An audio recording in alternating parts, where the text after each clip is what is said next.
dhiisi reeffi koo biyya kana keessaa hin ba'u waadaan qaba eenyu ani ji'a sagalitti hin daladhe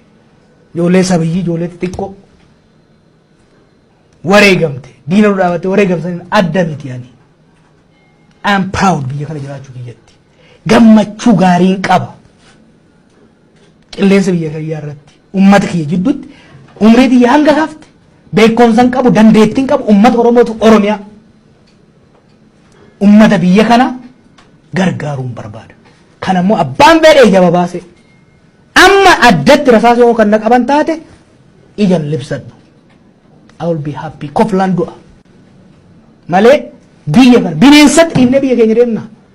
waggaa 50 deemneerra gammoojjii Somaalee keessa gammoojjii Arabaa keessa qorra biyya alaa keessa no way amma booda qabsaa'aan biyya kanarraa alagaan ija babaafteef abbaan irree ija babaaseef dheessu ummata Oromoo ganuudha ummata Oromoo wajjin gatamna malee ummata Oromoo hin gannu never ever bakka kuni firris alagaanis beekuu danda'uudha qaba kan mana keessaa abbaa irree ta'uu barbaadus kan ala keessa deebi'ee ummata Oromoo gabroomsuu barbaadus sabrii godhuu qaba from now on Oromoon hin baqatu amma booda Oromoon gara takkitti hin deemu biyya isaatirraa Oromiyaarraa dachee isaatirraa Finfinneerraa dhumne barbaaduuf na malee